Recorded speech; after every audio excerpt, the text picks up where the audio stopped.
Bismillahirrahmanirrahim. Assalamualaikum warahmatullahi wabarakatuh.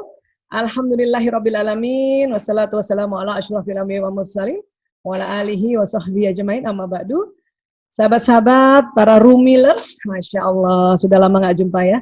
Kali ini kita jumpa lagi di sesi bercerita tentang masalah nasib adalah proyeksi pikiran dan perasaan ya. Terima kasih Bu Vera dan semua teman-teman pengurus Rumil yang masih terus setia untuk menayangkan kajian-kajian tentang banyak hal ya. Baik, jadi hari ini kita pilih tentang judulnya ini. Nasib adalah proyeksi pikiran dan perasaan ya. Memang sumbernya ini banyak dari beberapa guru-guru kita juga, ada Mas RB Sentanu, ada Pak Adi W. Gunawan, ada Mas Nasrullah dan berbagai macam ya penelitian-penelitian yang tentunya mereka semua ini mengobserv atau mengsurvei tentang gejala alam semesta ya. Baik, sekarang kita lihat lagi ya. Sebetulnya tubuh kita ini banyak hal ya, banyak sistem. Ada sistem saraf, ada sistem pembuluh darah ya. Tapi kalau kita bagi besarnya ini adalah ada yang disebut akal atau pikiran, itu biasanya kerjanya adalah di sistem otak ya.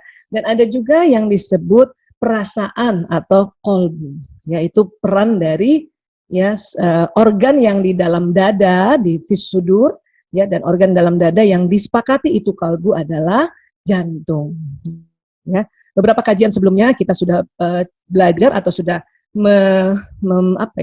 mengobserv juga ya, melihat bahwa jantung atau kolbu ini memang luar biasa.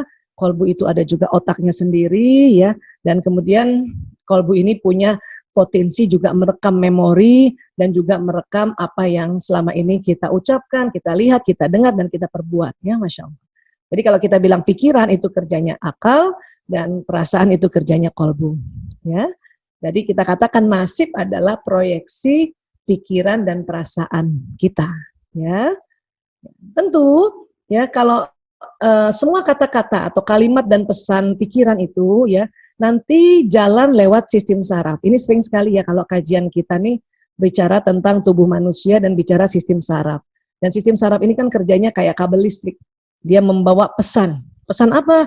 Pesan yang diucapkan, pesan yang dilihat, pesan yang didengar, bahkan pesan yang ada di pikiran ini. Ya, dia jalan menuju kolbu. Dan kolbu ini nanti kolbu juga punya potensi untuk mempertimbangkan. Kolbu juga punya potensi untuk ya belajar. Kolbu juga punya potensi untuk merekam memori. Ya, Masya Allah, luar biasa. Ya. Baik, kemudian tubuh manusia ini ya semakin halus rupanya. Jadi dari badan seluler ini ya, dari awalnya kan kulit, kemudian lapisan dalamnya kulit, kemudian ada lapisan lagi ya fascia dan sebagainya. Kemudian ada organ-organ, dan organ-organ ini nanti terdiri dari sel. Sel itu nanti terdiri dari molekul, molekul terdiri dari atom, atom terdiri dari partikel subatom, partikel subatom terdiri dari vibrasi kuanta ya. Dan akhirnya tubuh manusia ini semakin halus, lapisannya semakin halus, maka ya nanti jadinya medan gelombang energi. Makanya ada sebuah kajian bahwa ya tubuh manusia ini ternyata semakin halus ya, bentuknya adalah sebuah vibrasi kuanta.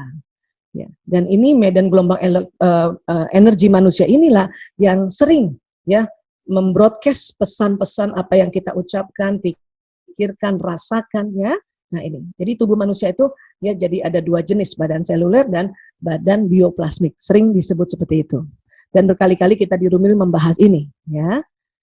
Baik, jadi inilah dia tubuh kita, ada badan seluler dan ada badan bioplasmiknya. Ya. Dari mana sih badan bioplasmik ini? Sebetulnya badan bioplasmik ini adalah ya kekuatan gelombang vibrasi dari gelombang elektromagnetik jantung.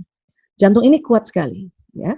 Dan kita juga tahu di otak ini ada energi atau ada listrik, ada gelombang, ya. Tapi jantung itu kekuatannya 5.000 kali dari kekuatan gelombang elektromagnetik yang di otak.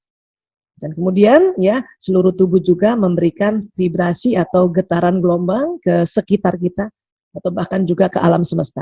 Ya, apa sih yang dibawa? Ini dibawa adalah yang di broadcast itu adalah pikiran, perasaan, ucapan, ya, pendengaran, pesan dari penglihatan. Ya, Baik. Nah, kemudian di surat Yunus ayat 61, Bismillahirrahmanirrahim, dan tidakkah engkau berada dalam suatu urusan dan tidak membaca satu ayat Al-Quran, serta tidak pula kamu melakukan suatu pekerjaan, melainkan kami menjadi saksi atasmu ketika kamu melakukannya. Masya Allah. Ya.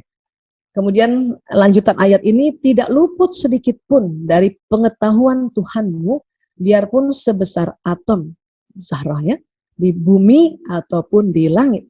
Tidak ada sesuatu yang lebih kecil dan lebih besar daripada itu, melainkan semua tercatat dalam kitab yang nyata, atau disebut juga Lauhul Mahfuz, ya.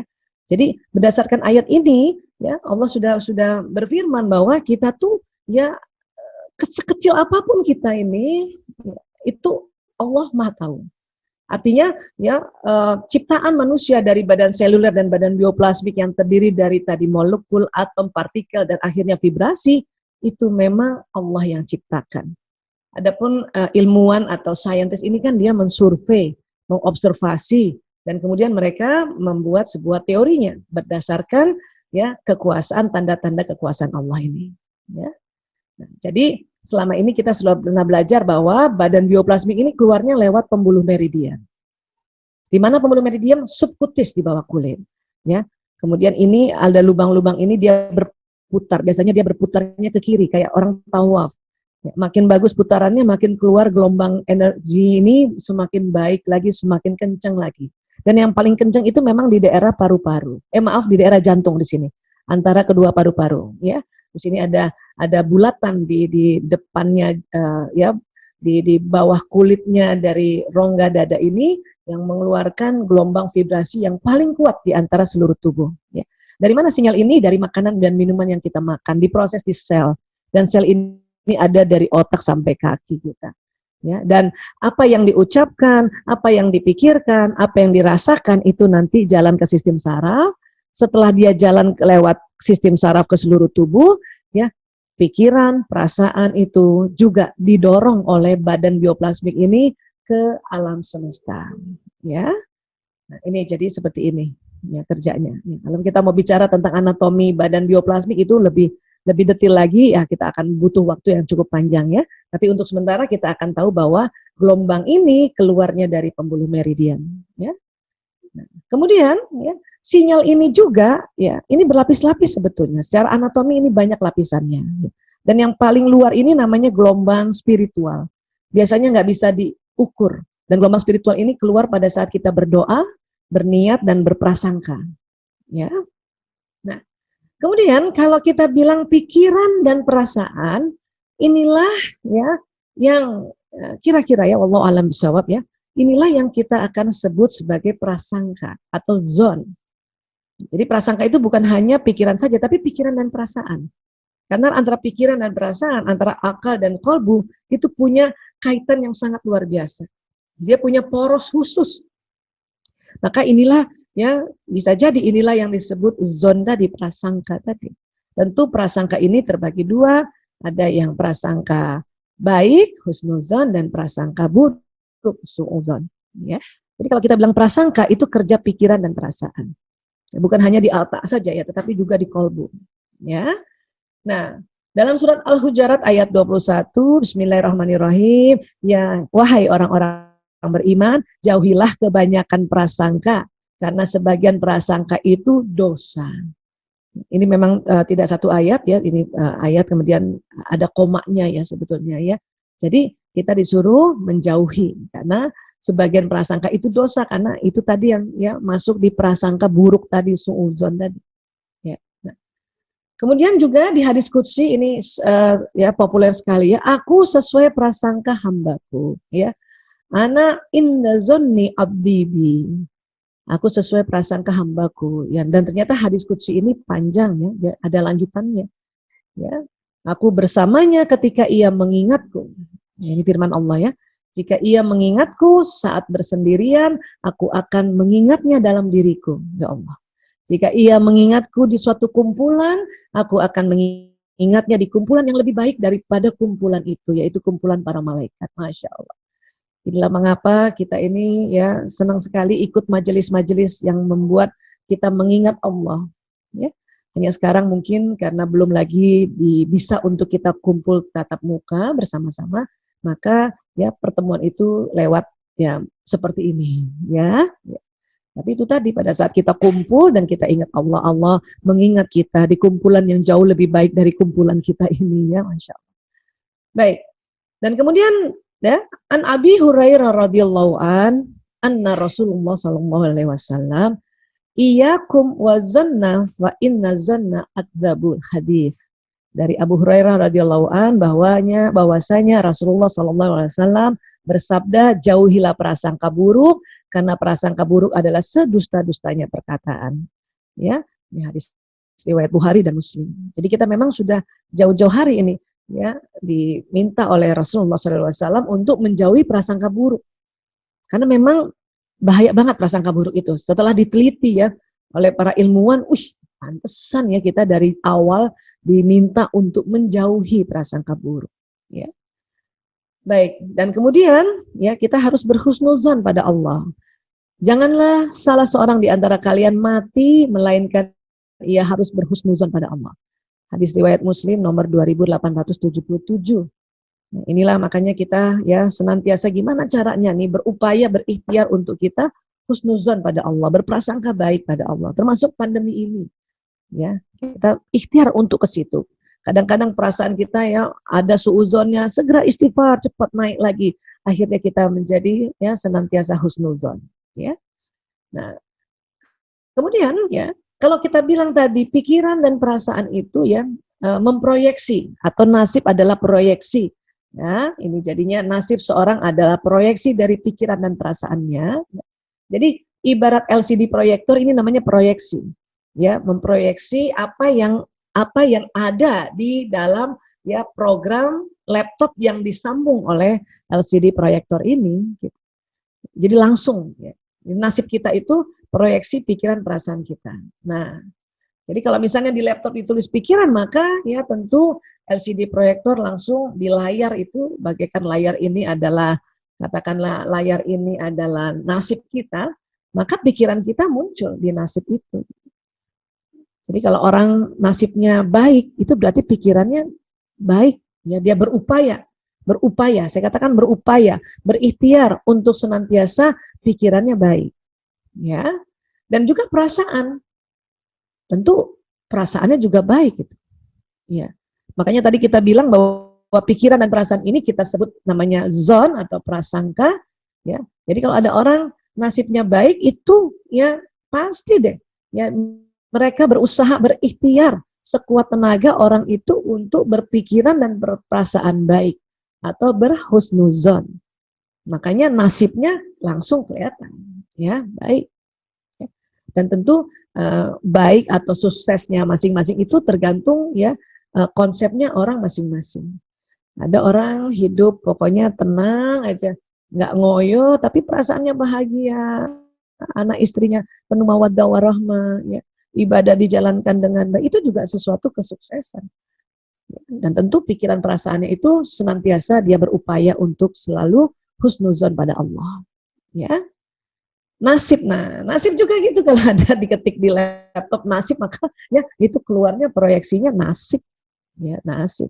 Oke, nah jadi di dunia ini ternyata ada juga hukum yang oleh para ahli mengatakan namanya hukum law of projection, hukum proyeksi, ya proyeksi apa yang terjadi di dunia ini. Ya, apa hukum of projection? Jadi fokus kita menentukan hidup kita. Ya. Saya misalnya sebagai dokter, ya pada saat tahun 98 saya fokus untuk mengurus anak-anak narkoba. Nah itu nanti menentukan hidup kita. Menentukan hidup saya itu pada saat saya fokus untuk mengurus anak-anak pengguna narkoba, maka ya hidup saya itu akhirnya dipenuhi tarikan-tarikan untuk banyak belajar lagi. Belajar bagaimana menangani anak-anak pecandu. Setelah anak-anaknya juga keluarganya juga harus ya kita tangani. Makanya fokus kita menentukan hidup kita, ya. Jadi sampai sekarang pun saya tetap dianggap dokter untuk menangani masalah korban narkoba, ya. Harapan kita adalah daya tarik yang kuat. Itulah di dalam hidup kita, ya, kita diminta untuk selalu berharapan yang baik, ya, optimis, atau tadi berbaik sangka, ya, karena harapan ini masuk juga di dalam prasangka zone kita, ya. Kemudian hidup kita adalah realitas sekunder. Wah, apa maksudnya realitas sekunder? Ya, kenyataan yang sekunder. Berarti kalau ada sekunder ada primer. Yang mana primer itu? Rupanya pikiran dan perasaan kita adalah realita primer. Jadi kalau pikiran dan perasaan kita itu baik, maka hidup kita insya Allah baik. Karena ini memang ada suatu hukum di dunia yang oleh para ilmuwan disepakati dengan istilahnya law of projection. Ya, hukum proyeksi. Dan sekali lagi, yang realita primernya itu justru pikiran dan perasaan. Ya, hidup atau nasib ini malah realitas sekunder. Ya, oke. Baik. Jadi kalau seandainya ini dibikin proyektor gitu ya, pikiran dan perasaan itu tadi kan kita kerja otak dan kerja kolbu atau jantung. Ya. Nah, rupanya dalam sehari per detik itu ada 2 juta informasi yang masuk di akal dan kolbu manusia. 2 juta. Baik lewat visual, auditori, ya, atau badan kita, ya, kinestetik kita, penghidup kita, ya, itu 2 juta ternyata. Baik yang sengaja fokus dilihat maupun yang nggak kelihatan sambil lalu, nggak kelihatan, didengar sambil lalu juga. Ya, bahkan gelombang-gelombang dari provider gadget itu lalu lalang di dekat kita, itu terserap di otak dan di kolbu kita. Ya. Bahkan dihitung-hitung oleh para ahli, ternyata kita itu setiap harinya sekitar 60.000 pikiran dan perasaan muncul. Nah, kalau munculnya bagus, berarti nanti nasib yang di sini munculnya juga bagus. Itulah makanya bagaimana caranya kita 60.000 pikiran perasaan ini, ya, lebih banyaknya atau perbandingan yang lebih banyaknya itu adalah husnuzon. Kenapa? Karena ini, ya, nasib ini adalah realitas sekunder. Yang pertama itu, realita pertama itu justru pikiran dan perasaan. Ya, ini dia nih. 60.000 ini ada pikiran perasaan positif, ada pikiran perasaan negatif. Dan memang nggak bisa positif terus 60.000 semuanya ini, nggak mungkin. Hidup juga nggak asik tuh kalau kita nggak ada sesuatu yang membuat feeling kita, emosi kita negatif, itu nggak dinamis. Tapi sebisanya 60.000 ini paling nggak perbandingannya 80% dan 20%. 80% husnuzonnya, 20% suuzonnya. Kalau bisa lagi 90%, 10%. Ya. Kalau bisa lagi 95% dan 5%, Masya Allah. Itu nasibnya keren banget tuh kalau orang bisa berupaya terus, berikhtiar terus untuk pikiran dan perasaannya ini husnuzon. Ya. Ini dia nyala tuh, tuk, ya, keluar tuh. Jadi kalau ada ya siapapun gitu ya, kalau datang sama saya, dia selalu mengeluh, misalnya saya ini ya kayak bertubi-tubi ini musibah ini. Saya hanya langsung mikir, bisa jadi pikiran dan perasaannya yang perlu dirubah. Mungkin lebih banyak suuzonnya. Karena ya dia memproyeksi, nasib itu memproyeksi. Ya. Nanti gimana caranya Bu Aisyah? Nah, kita sama-sama belajar ya. Baik, nah kemudian di otak ini akan terjadi sambungan otak, ini dia. Kalau kita lebih seringnya husnuzon, maka sambungan ya pikiran-pikiran dan sambungan yang ada saraf-saraf ada di kolbu itu tentu banyak sambungannya yang positif, ya, yang husnu, ya, yang bahagia atau yang baik, prasangka baik, ya. Jadi kalau misalnya nih, ya, kita nih kan ini di otak kita itu ada neuron nih. Biasa kita belajar ya selama ini di Rumil.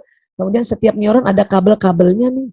Itu kalau kita senantiasa berburuk sangka, itu lama-lama ya sambungan otaknya ini berburuk sangkanya kuat sekali.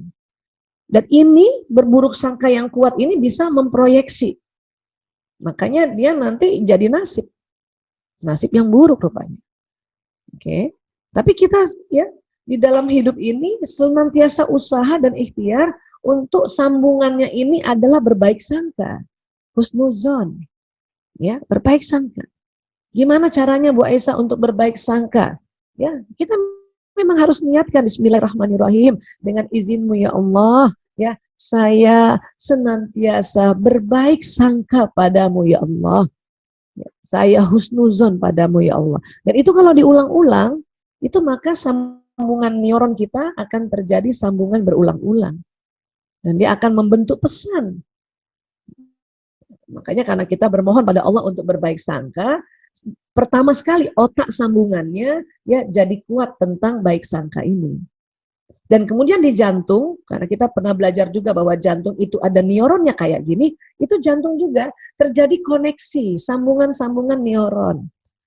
Tentu kalau kita berbaik sangka, maka sambungan di otak berbaik sangka, sambungan di kolbu juga berbaik sangka. Makanya pikiran dan perasaannya yang baik sangka itu nanti menjadi kehidupannya. Ya.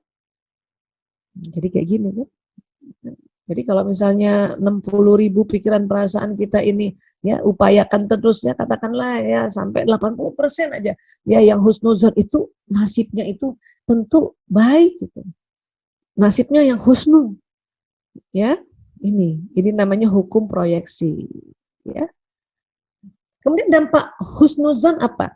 Ya, kehidupan pribadi apa dia? Selalu bersyukur, selalu melihat sisi positif, mengenal hakikat, kemudian mengundang keberuntungan.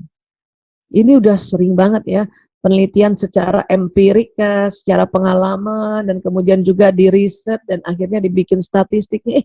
Betul, kalau kita ya husnuzon itu kita mengundang keberuntungan. Ya, mengundang keberuntungan. Terus kehidupan untuk dampak husnuzon untuk kehidupan sosial apa saja? Saling percaya, saling mendukung, kooperatif, kerjasama, terbuka, performanya baik, ya, dicap orang yang baik, dicap orang yang santun, dicap sebagai orang amanah, itu performa baik.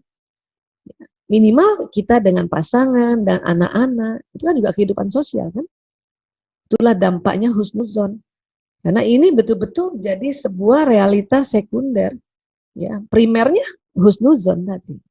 Dan husnuzon itu pikiran baik dan perasaan yang baik. Ya. Nah, apa sih yang membuat kadang-kadang kita itu udah ngerti lah ya, kita harus berbaik sangka, tapi kok masih aja kita kesel, marah, dan sebagainya. Karena memang di otak manusia ada otak emosi. Ini juga saya sering ulang-ulang.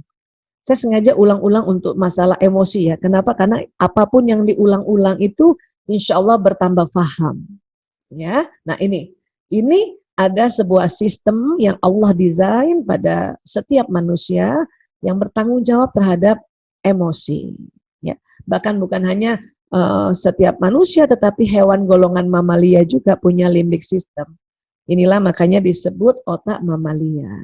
Ya. Kita diminta kenal sama otak mamalia ini agar kita bisa kendalikan, kita manage supaya kita tidak jadi binatang atau lebih rendah dari binatang. Oke? Baik. Apa aja sih yang ada di otak mamalia itu? Ini juga saya sering sekali cerita tentang ini, tapi saya sengaja mau ulang-ulang ya. Jadi setelah diriset bahwa di otak mamalia itu terjadi sebuah mekanisme atau sebuah sistem yang menimbulkan ya rasa atau emosi-emosi ini. Kok kayak tangga Bu Aisyah? Iya, karena pada saat kita berada di emosi jenis-jenis ini diukur pakai EEG, elektroencephalogram, dan ternyata frekuensinya beda-beda. Paling rendah ini apati. Apa sih apati Bu Aisyah? Ini rasa putus asa. Kenapa bisa putus asa? Karena sedih berkelamaan. Ya, kalau sedih minimal 2 minggu, hati-hati udah mulai apati itu. Udah mulai apati. Apati kelamaan, nah nanti ada namanya depresi. Dia di bawahnya apati. Dia tidak lazim, dia bukan emosi yang lazim. Depresi itu ciri-cirinya sudah mau ya, udah nggak takut mati, udah nggak sedih, udah pokoknya udah nggak ada perasaan apa-apa, afeknya datar dan selalu kepikirannya suicide, ide bunuh diri. Nah itu. Oke, nah, kemudian kalau digabungkan dengan ilmu hawa nafs, ini dia ada 3 kategori nafsu lawamah. Nafsu lawamah, nafsu berlara diri, ya, apati, sedih, dan takut. Kemudian ada lagi di atasnya yaitu nafsu amarah, yaitu las, rakus atau kita sebut buru-buru. Kalau ibu-ibu buru-buru bangunin anaknya itu berarti di sini ya. Ada anger, marah, di sini ada kesal, jengkel, dendam, jijik, ada ini kira-kira di situ kelompoknya. Di atasnya ada pride, sombong. Ini dikategorikan nafsu amarah. Ya, karena ini marah dan sama ya amarah. Kemudian ternyata nafsu bukan hanya yang negatif saja. Sebagaimana emosi bukan hanya yang negatif saja. Emosi juga punya yang positif. Nafsu juga ada yang positif, yang itu namanya mutmainnah. Ya, bahkan para kalangan sufi ini di atas mutmainnah itu ada tahapan lainnya. Ya, nah, mulailah yang dikategorikan mutmainnah itu emosi yang jenis courageous, semangat, karena dia sudah 200 Hz ya. Kemudian di atasnya menerima, acceptance 350, kemudian damai, peace, dan enlightenment. Ya, saya kira ini sudah sering dibahas ya, kita tadi singgung sedikit lagi saja dan kita sambung lagi ya. Nah, kemudian bagaimana memanage emosi? Ya, ini pernah juga kita bahas, tapi nggak apa-apa kita ulang ya. Manajemen emosi selama ini ada orang yang tekniknya supresif. Apa supresif Bu Aisyah? Neken. Jadi marah, kalau marah ditekan, ya, ditekan. Memangnya kalau ditekan ada bahayanya, iya, ya. Ada untungnya juga, ya untung tapi buat orang lain. Untung buat orang lain, rugi buat diri sendiri. Kenapa? Itu emosinya ditekan. Makanya kadang-kadang bisa sakit kita. Pernah kita bahas di Rumit itu tentang psikosomatis. Itu karena manajemen emosi yang supresif ini. Memang orang lain nggak kita tegur, tidak. Jadi orang lain untung-untung aja gitu, tapi kita yang rugi karena kita menekannya. Ya. Ada orang juga memanage emosinya dengan teknik apa? Ekspresif. Baru sedikit marah udah dikeluarin. Woi, oh, itu ekspresif.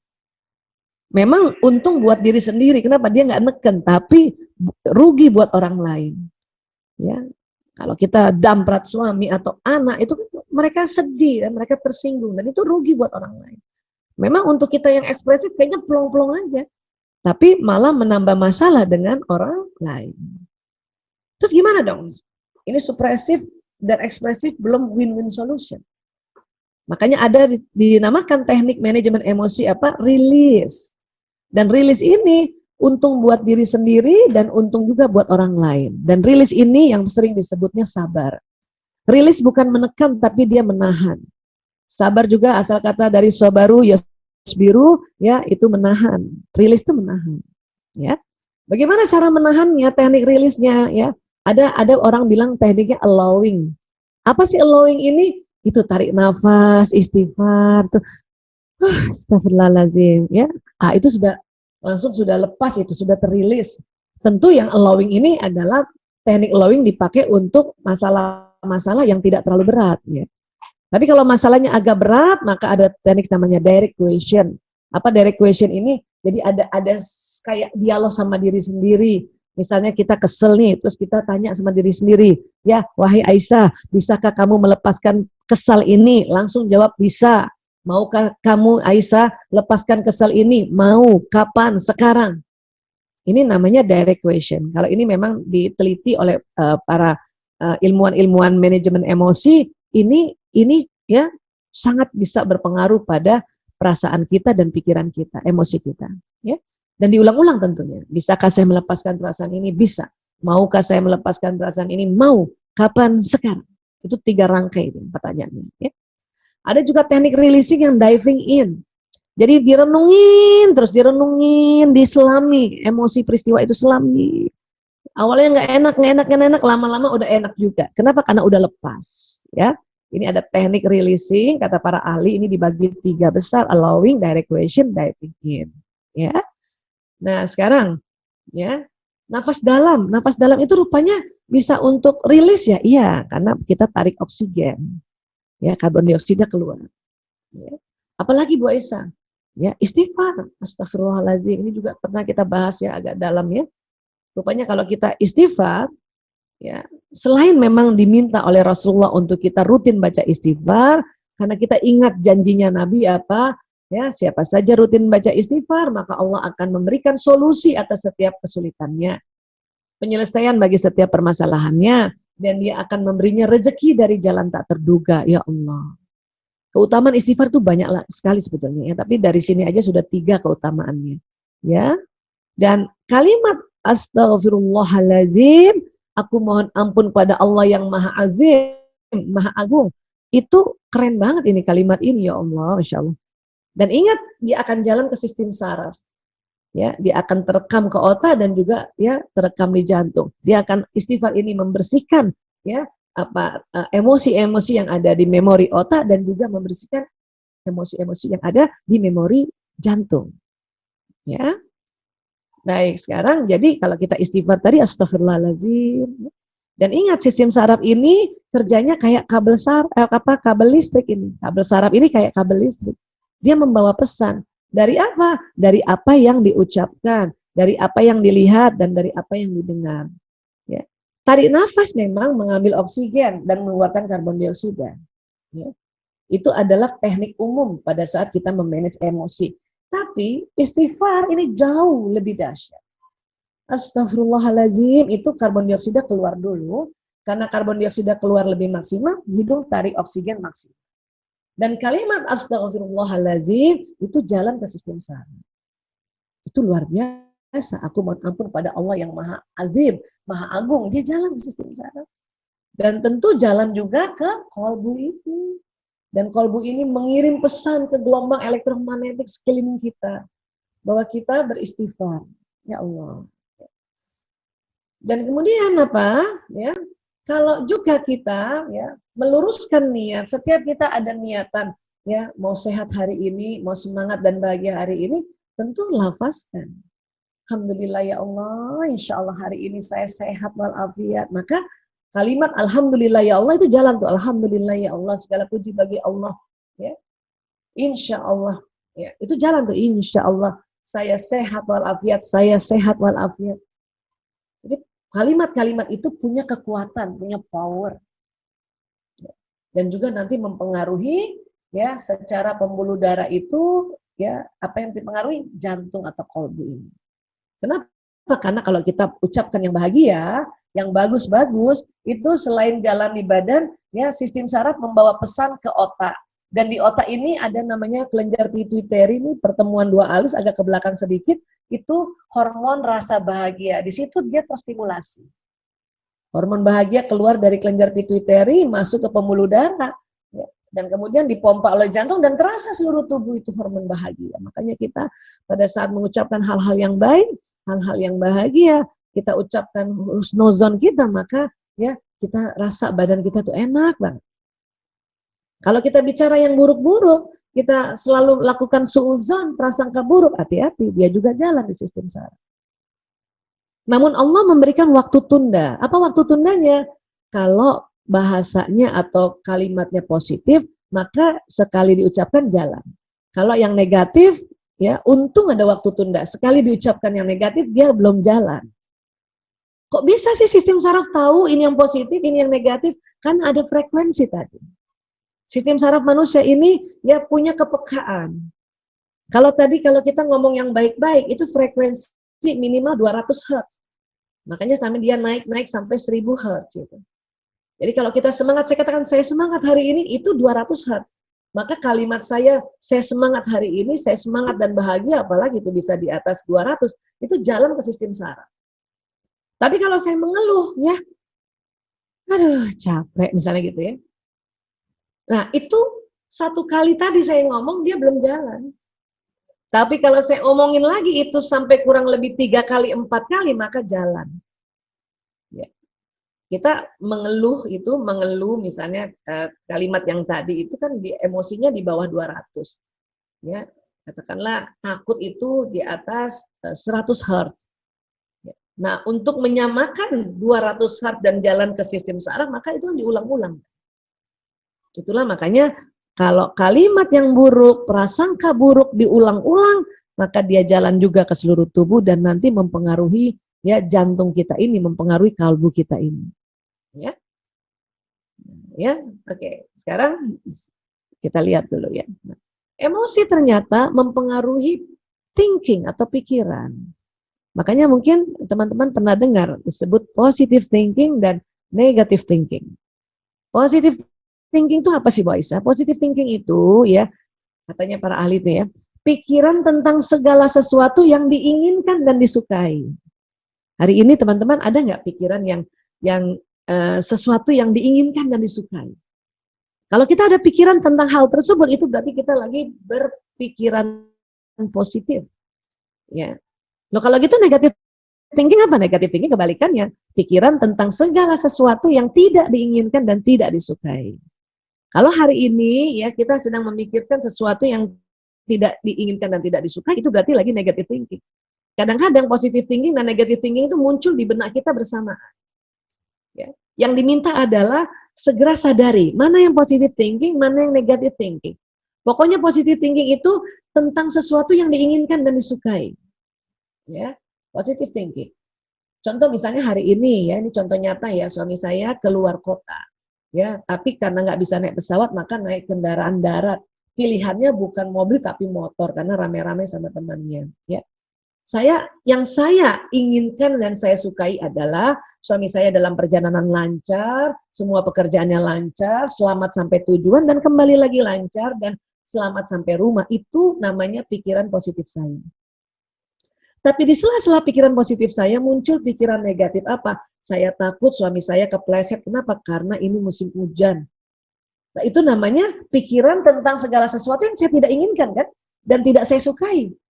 Dia naik motor kepleset karena hujan kan saya tidak inginkan itu dan tidak sukai. Tapi itu muncul di benak kita. Itu namanya negative thinking. Maka sadari mana yang positif, mana yang negatif. Kalau sudah kita sadari maka positive thinkingnya ini yang diperkuat.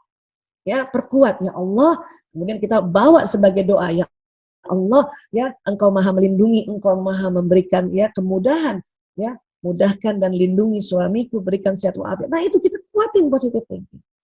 Nah kalau kita tahu bahwa ini negative thinking ini ya kebayang pikirannya yang kita nggak inginkan dan tidak suka, itu langsung kita istighfar, astagfirullahaladzim, astagfirullahaladzim, astagfirullahaladzim. Itu teknik untuk kita mereduce negative thinking dan memperkuat positive thinking. Ya, nah, positive thinking ini tentu akan membuat ya emosi juga akan mempengaruhi feeling, perasaan. Makanya ada istilah positive feeling dan negative feeling. Nah, positive feeling adalah perasaan tentang segala sesuatu yang diinginkan dan disukai. Memang kerasanya di kolbu ini, ya. Ya, yang saya inginkan dan saya sukai adalah nanti suami saya pulang ke rumah sehat walafiat selamat. Itu perasaan itu senang itu namanya positive feeling.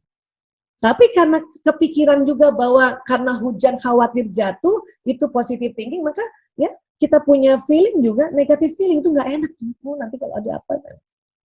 Nah kita negative feeling kebalikannya itu perasaan tentang segala sesuatu yang tidak diinginkan dan tidak disukai. Kan saya nggak inginkan itu dan tidak sukai, maka istighfar.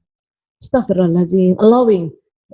Kalau terlalu berat, baru kita pakai tadi direct question.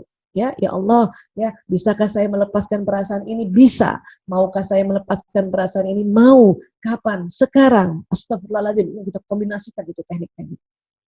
Dan perasaan yang positif ini, yang kita inginkan dan sukai, karena enak gitu ya, rasanya enak, perkuat gitu. Ya Allah, saya mohon ya Allah, bawa dia menjadi doa. Ya. Sehingga ya pikiran dan feeling tadi, pikiran dan perasaan positif itu nanti dia terbroadcast kan. Dan ingat kita tuh kayak LCD proyektor, terutama jantung kita. Dia memproyeksi di kehidupan kita, memproyeksi di nasib kita. Ya. Bu Aisyah kalau gitu menghilangkan suudzon seperti tadi yang Bu Aisyah ajarin, selain itu apa caranya? Ya satu, paksa diri untuk selalu berbaik sangka. Itu tadi pakai teknik allowing, astagfirullahaladzim, ya. Dan selalu katakan itu bagus, ya. Itu bagus. Suami saya harus kerja di luar kota ya karena naik motor, tapi sama teman-temannya, alhamdulillah itu bagus daripada sendiri kan gitu, ya. Oke, nah itu jadi selalu bilang itu bagus. Gitu. Kemudian apa? Tinggalkan asupan persepsi negatif. Ya tentu kita ya hindari gosip, gibah tinggalin aja. Atau berita buruk atau fitnah tinggalin. Orang yang suka suuzon tinggalin. Misalnya kalau ada temen yang bilang, hati-hati loh, sekarang musim hujan loh. Oh, oke. Paling senyum aja sudah, tinggalkan aja, istighfar itu. Ya, itu cara menghilangkan suuzon. Oke. Ya, gibah ini kan bahaya ya, dan janganlah menggunjingkan satu sama lain. Adakah seseorang di antara kamu yang suka memakan daging saudaranya yang sudah mati? Ya, na'udzubillah min zalik. Ya. Kemudian mungkin teman-teman sahabat-sahabat pernah melihat atau membaca bukunya Dr. Masaru Emoto tentang kekuatan kata-kata. Beliau meneliti kekuatan kata-kata pada air. Kemudian air ini didinginkan ya di bawah 0 derajat Celcius ya. 0 derajat Fahrenheit kalau apa Celsius kalau nggak salah ya. Dan itu ada bukunya ya. Walaupun ada juga yang bilang nggak mungkin, tapi Masaru Emoto banyak sekali jurnal-jurnalnya ya. Apa yang dia lakukan ini ya. Jadi air sebelum didoakan dia bentuk ya molekul kristalnya tidak secantik setelah didoakan. Makanya mengapa kita juga ya orang tua dulu ajarkan kita ya kalau mau minum ya misalnya anaknya sakit ya baca salawat dulu airnya kemudian doakan gitu baru minumkan. Itu ternyata betul loh. Dia membentuk kristal yang luar biasa. Ini kekuatan kata-kata oleh Masaru Emoto. Ya. Bahkan ada ya, ada air yang kita selalu bilang bahwa kita cinta dan syukur terhadap air ini keren banget dia kristalnya. Tapi air itu kita maki dia, kamu bikin saya jijik. Itu hancur lebur itu kristalnya ya, beda banget ya. Ya Allah. Ini risetnya Masaru Emoto ya. Dan air Zam-Zam juga ini banyak banget the true miracle of Zam-Zam. Jadi selain Masaru Emoto ya ada dokter Khalid Khat itu juga melihat struktur molekul air Zam-Zam itu betul-betul kayak kristal ya. Dan saya juga membuat penelitian ini pada tahun lalu 9 Juni 2019. Jadi ada nasi ya, ada nasi saya ambil dari rice cooker, kemudian saya tulis ya surat cinta saya tulis di atasnya, saya katakan Bismillahirrahmanirrahim, duhai nasi, engkau adalah karunia Allah yang sangat berharga dan istimewa. Saya tulis begitu ya. Nah, engkau bermanfaat bagi orang banyak, memberikan energi kekuatan, kesehatan dan rasa suka dan semangat ya. Dan kami bersyukur dan sangat mencintaimu Nasi, very happy with you, love you Nasi, Masya Allah, Tabarakallah. Ini saya bikin sendiri, ini tulisan saya asli ya. Kemudian ada satu tempat lagi Nasi sama rice cooker yang sama saya ambil, tapi dikasih surat ya berita yang buruk. Hei Nasi, kamu sering membuat orang kelebihan berat badan, merusak kesehatan, racun untuk tubuh manusia, tidak sehat dan membuat kondisi kesehatan memburuk. Ya, ditulis kayak gitu tuh. Ya, kamu menjengkelkan, membuat marah orang dan tidak berguna. Astagfirullahaladzim ya. Itu waktu saya tulis ini juga udah deg-degan ini istighfar ya. Karena membuat riset. Dan diharapkan tulisan ini masuk ya ada di kotaknya nasi ini. Dan setiap saya lewat, saya yang tulisan yang baik saya baca tuh tadi. Surat yang baik tadi, ada lagi mangkok yang isinya seperti ini kita baca juga ya. Ada lagi satu mangkok yang kita abaikan, nggak ditulis apapun. Jadi kita nggak baca apapun di situ. Nah, penelitian ini 10 hari. Tentu nasi 10 hari didiamkan, tentu dia juga ada jamur dan sebagainya ya. Coba kita lihat perbandingannya ya. Nasi yang diberikan surat dengan kata-kata baik didiamkan 10 hari, ya ini kita lihat ya. Ini emang ada apa raginya nih jamurnya ya. Tapi lihat nih masih bersih ya. Dibanding nasi yang diberikan kata-kata buruk dan diamkan 10 hari itu lebih hitam ya. Nanti kita lihat perbandingannya secara bersamaan, oke? Ya. Dan dibandingkan lagi yang dihiraukan tidak ditulis, lihat juga ya lebih buruk daripada yang tadi di kata-katain gitu.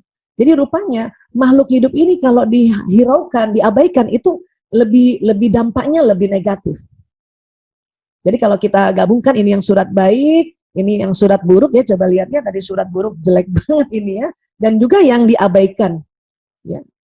Nasinya tempatnya sama, dari magic jar yang sama, dalam waktu yang sama, dimasukkan dalam kotaknya, kemudian dibukanya dengan waktu yang sama, hasilnya beda-beda. Ya, ini riset saya tersendiri. Itulah maksud saya kata-kata tulisan saja itu sangat-sangat power. Ya. Baik, kalau gitu, bagaimana menghilangkan suuzon juga kalau kita bilang every word is power, bahwa kata-kata itu power. Maka ya coba kita melatih kata. Yang negatif jadi positif, ya. Kemudian sulit, coba kita bilang ya kalau kita aduh sulit, coba ganti dengan ya aduh ini nggak mudah. Itu lebih baik, ya. Atau aduh ini berat, kita bilang apa? Aduh ini tidak ringan. Itu jauh lebih baik, ya. Miskin gitu, boleh nggak diganti ya belum kaya, ya orang itu belum kaya, ya belum berhasil, itu jauh lebih baik kata-katanya walaupun ada tidak dan belum. Sakit, boleh nggak kita ganti kurang sehat, saya ini kurang sehat, Tetap ada bahasa yang positifnya walaupun ada kurangnya. Daripada bilang sakit, dan kalau diucapin berkali-kali ini maka jadi lah. Benci, ya kira-kira benci kata posisinya lebih asik yang mana ya? Oh, tidak senang. Kan ini senang nih masih positif kan? Ya. Kemudian apa lagi? Lupa. Nah, lupa lebih bagus apa? Nah, iya, tidak ingat. Aduh, saya kok tidak ingat ya, daripada aduh saya lupa gitu. Saya tidak ingat. Ya, itu jauh lebih baik. Kita latih ya dari negatif ke positif ya. Kemudian apa? Gagal. Apa gagal kira-kira bahasa positifnya ya? Belum berhasil ya, belum berhasil ya. Aduh, ini masalah, atau lebih baik apa? Aduh, ini belum berkah. Nah, mending begitu. Ini juga cara menghilangkan suuzon atau merubah suuzon menjadi husnuzon. Ya, lebih baik kita kalimatnya lebih positif ini, walaupun masih ada tidak, belum, kurangnya, daripada kita bahasanya yang jelas-jelas negatif. Karena sekali lagi, every word is power. Ya, setiap kata-kata itu sangat power, sangat punya kekuatan. Ya, baik. Kemudian, ya, boleh juga dengan cara kata berenergi rendah dinaikkan menjadi kata berenergi tinggi. Misalnya kalau ada orang bilang, ya, ini gimana nih kue yang kamu kasih? Terus kita bilang lumayan. Itu energi rendah itu. Ini masih suuzon berarti. Ya. Kenapa nggak bilang lebih baik lagi itu? Ya bagus, alhamdulillah misalnya gitu ya. Atau lebih tinggi lagi, hebat. Ih, dia hebat gitu ya, misalnya gitu ya. Atau lebih tinggi, luar biasa. Ya. Atau misalnya lebih tinggi lagi, dahsyat. Tapi kita di dalam Islam kita diajarkan yang lebih tinggi dari dahsyat apa? Alhamdulillah, masya Allah. Nah itu. Jadi kalau ada apa-apa kita disuruh ucapkan ini, masya Allah, alhamdulillah. Baru tambah dahsyat, masya Allah, alhamdulillah, anakku luar biasa. Nggak enak kan? Alhamdulillah, masya Allah, lumayan. Itu rendah banget, itu energi kata lumayan. Saya kalau ada orang ditanya sesuatu jawabnya masih lumayan, kasihan tuh, berarti dia energinya masih rendah itu. Ya, itu masih pikiran perasaannya itu masih suuzon. Hati-hati, nasibnya juga cuma lumayan doang, ya. Hanya kata ini, alhamdulillah, masya Allah, dahsyat, luar biasa, hebat. Ya, oke. Okay? Nah, sekarang ada kata itu adalah doa, ya. Jadi bagaimana caranya kata-kata positif ini ya? Jadi kita nih kalau nggak sadar kata-kata kita nih yang jadi doa, maka kita mau kata-kata positif menjadi doa positif, ya kan? Ya. Nih contoh kata-kata negatif dan ini bisa menjadi doa negatif. Nih ada keluhan ibu-ibu begini. Ya, hari ini suami parah banget, ngomongnya ketus, mukanya ditekuk, bikin gue bete sepanjang hari. Coba ini yang warna merah nih. Ini kata-katanya semua negatif ya. Banyak banget ibu-ibu kayak gini juga ya. Ya Allah. Kemudian ada tambahan, udah gitu anak-anak rewel lagi, belajar online-nya males. Ini kan kata-kata negatif semua ya. Duit di dompet udah tipis, apa-apa harus dibayar. Ya. Pengennya sih gue kabur dari rumah. Ya. Tapi mau gimana lagi nih, pandemi banyak masalah. Nah lihat nih, ini kan kata-katanya negatif. Hati-hati, ini bisa jadi doa negatif ini. Karena pada saat kita bicara kayak gini, ini mempengaruhi emosi, dan emosi mempengaruhi pikiran, dan juga mempengaruhi perasaan. Ingat, nasib kita itu adalah proyeksi pikiran dan perasaan kita. Ini kata-katanya masih negatif banget ini. Tapi kan Bu Aisyah, emang kita pengen ngeluh kayak gini. Saya paham, saya ngerti. Tapi boleh nggak dibuat kata-katanya jadi kayak gini? Hari ini suami bikin gak nyaman gue. Ini ibu-ibu kalau udah marah pakainya gue elu soalnya. Ngomongnya gak lembut, mukanya gak senyum. Lebih enak gak? Iya dong. Daripada tadi ya betekuk parah. Serem banget. Ya. Terus apa lagi? Bikin gue gak asik sepanjang hari. Ini kan kata-katanya masih positif kan? Ya. Anak-anak juga gitu. Mereka lagi gak mood belajar online. Itu lebih enak kan? Daripada kita bilang anak-anak males belajar online. Waduh. Ya kan? Nah, terus apa lagi? Duit di dompet belum banyak. Ya iya kan lebih bagus daripada habis. Kan? Ya. Apa-apa harus dibayar. Ya memang ini Bapak harus dibayar. Kan? Tapi kan kalau duit belum banyak berarti bisa banyak kan? Kalau belum ya. Pengennya sih nggak diam di rumah. Tadi kan kalau kabur itu lebih baik nggak diem ya. Tapi mau gimana lagi, pandemi nggak bawa berkah. Nah ini lebih mending daripada pandemi banyak bawa masalah. Ini jauh lebih mending dibanding tadi. Kenapa? Karena kita masih pakai kata-kata positif walaupun masih ada enggak, masih ada belum, ya kayak gini. Oke? Nah, tapi kan lebih asik lagi kalau kayak gini nih, dahsyat ini doanya walaupun bentuk kata-kata. Hari ini suami gue dahsyat dan keren, ya. Wajahnya khas laki-laki banget. Kan Rumilas kita udah pernah belajar kan, banyak sekali kita kajian-kajian kita tentang wajah khas laki-laki kan. Ya sudah bilang aja, khas laki-laki banget. Ya. Anak-anak juga sedang rileks menghadapi belajar online. Kan lebih asik. Boleh dong kita rileks belajar online. Masa tegang terus? Ya, ini aja sebenarnya rileks dengan kita ya. Terus apa lagi? Hari ini bikin gua seharian dapat suplai energi dari Allah. Kan ini kali kata-katanya positif ya, Masya Allah. Uang di dompet sedang tunggu teman-temannya. Tadi belum banyak, kita ganti lagi. Uang di dompet sedang tunggu teman-temannya. Teman-temannya uang itu, lembaran-lembaran uang. Kan? Insya Allah semua urusan bisa dimudahkan Allah dan bisa dibayar. Kan enak ngomongnya kayak gini. Ya kan? Gue seneng di rumah jadi banyak kesempatan berdoa pada Allah agar pandemi bawa berkah, ya Allah. Ini juga ngeluh, tapi ngeluhnya tuh dahsyat. Dan hati-hati, ini kan bisa jadi doa. Makanya kalau ngeluhnya kayak gini kan enak. Dan ini emang latihan, harus latihan. Ya. Makanya kenali mana yang pikiran positif, mana pikiran negatif, mana ya perasaan positif, mana perasaan negatif. Karena ini hati-hati. Kalau kita bisa berikhtiar, yang positif-positif itu sering dilatih dan dinaikkan dengan cara-cara tadi, yang negatifnya kita reduce, kita rilis dengan astagfirullahaladzim, angkat keselku, angkat marahku, diangkat ya. Maka nanti terbiasa kita punya kata-kata yang baik. Dan kata-kata yang baik ini tuh perlambangan juga proyeksi dari pikiran dan perasaan, dan nasibnya juga nanti berubah. Oke, jadi sekali lagi law of projection ini nasib. Ya, ingat itu 2 juta informasi per detik, ini 60.000 pikiran perasaan setiap hari. Ini lihat ya, nasib ini realitas sekunder, realitas primernya adalah pikiran perasaan yang 60.000 setiap hari itu. Upayakan, ikhtiarkan, dia lebih banyak husnuzonnya. Ya, latihan kita latihan. Ya. Nah, selain ada law of projection, ada law of attraction. Ini sering kita bahas ya. Apa law of attraction, Bu Aisyah? Saat Anda berperasaan dan berpikir tentang sesuatu, ya, maka energi perasaan dan pikiran akan mencari dan mencocokkan, ya, dan menarik hal yang serupa yang berada di alam semesta dengan apa yang Anda rasakan dan pikirkan ke dalam kehidupan Anda. Aku mengikuti prasangka hambaku. Itu karena di alam semesta ini ya ada law of projection dan law of attraction. Sudahlah dia memproyeksikan, dia narik. Jadilah mengapa tadi perasaan dan pikiran ini kita berikhtiar. Nah, ikhtiar kita ini juga dinilai oleh Allah. Ya, dinilai bahwa oh, orang ini, hambaku ini berikhtiar untuk perasaan dan pikirannya positif dengan menyebut namaku, kata Allah. Ya Allah, astagfirullahaladzim, ya Allah, la ilaha illallah, la haula wala quwata illa billahi aliyul azim, innalillahi wa inna ilaihi raji'un. Nah, itu. Ya. Nanti kalau sudah positif, maka pikiran perasaan itu nyari di alam semesta. Ditarik.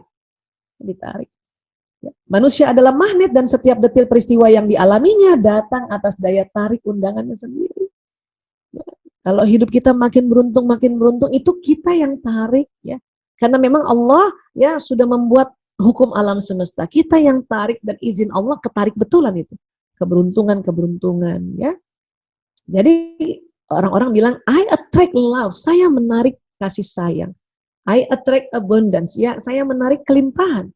I attract peace, saya menarik ya rasa damai. I attract beauty, saya menarik ya kecantikan, ya, atau kita bisa tarik apa saja sebetulnya. Dan cara nariknya betulkan pikiran dan perasaan. Dan pikiran perasaan itu yang disebut zon atau prasangka. Buat dia husnuzon lebih sering daripada suuzon karena dia narik. Memang sudah seperti itu ya, Allah ya ciptakan kita, makanya Allah kasih juga cara-caranya ya. Dan di dalam Quran di surat Az-Zariyat ayat 23, bismillahirrahmanirrahim, wa rabbis samai wal ard innahu lahaq mislama annakum tantiqun. Maka demi Tuhan langit dan bumi, sungguh apa yang dijanjikan itu pasti terjadi seperti apa yang kamu ucapkan. Baik diucapkan di benak, yaitu tadi pikiran, dan baik diucapkan di qalb, yaitu perasaan. Ya. Termasuk juga ini apa yang diucapkan di tulisan. Nah, hati-hati juga, makanya hati-hati bikin status. Ya, hati-hati share hoax, hati-hati dia narik. Orang yang suka bikin hoax, bikin fitnah lewat tulisan, dia ketarik loh ke dia sendiri. Asal kita yang difitnah, kita istighfar. Astagfirullahaladzim. La haula wala quwata illa billah. Dan itu maka ketarik. Ya, dia yang orang yang bikin fitnah itu nanti narik, ya, apa yang dia fitnah ke orang lain, dia ketarik akhirnya dirinya yang seperti itu. Ya. Nah, jadi sekali lagi ya, ini gelombang ini kan mengeluarkan badan bioplastik itu, dan apa yang diucapkan itu jalan di badan, apa yang dipikirkan jalan di badan, apa rasanya kolbu itu jalan di badan, dan dia keluar. Jadi kalau kita bilang sehat walafiat, ya Allah sehat walafiat, sehat walafiat.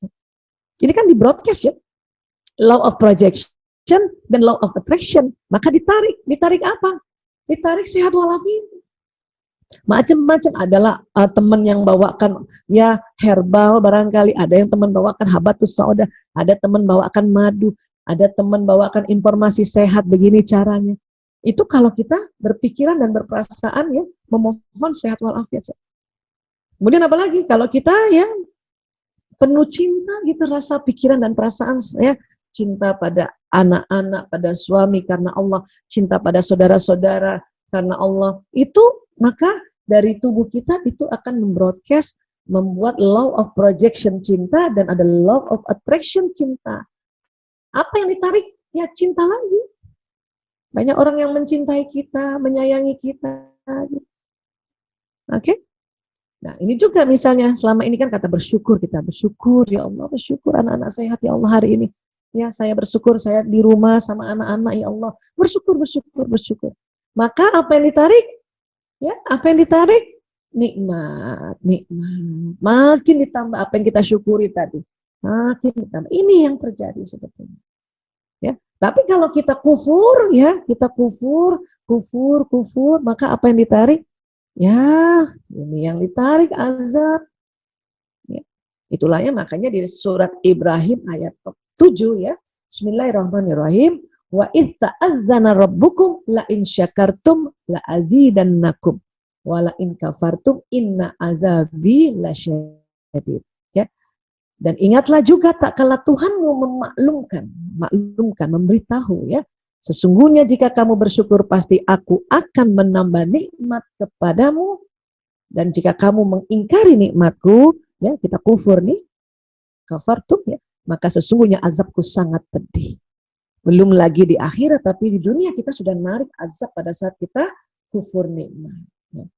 Jadi teman-teman semuanya, sahabat-sahabat Rumiles, Bapak Ibu, Ayah Bunda, inilah ya kali ini, hari ini kita membahas tentang ya nasib adalah proyeksi pikiran dan perasaan. Sekali lagi pikiran dan perasaan ini yang disebut zon, maka ada husnuzon, ada suuzon. Upaya terus kita husnuzon karena 60.000 ya dalam sehari itu sebisanya husnuzonnya jauh lebih banyak, sehingga apa? Law of projection ya, law of projection yang kita kirim atau kita berikan ke alam semesta ini akan ada law of attraction, maka hidup kita ya semakin baik, semakin baik, semakin baik, Masya Allah. Ya.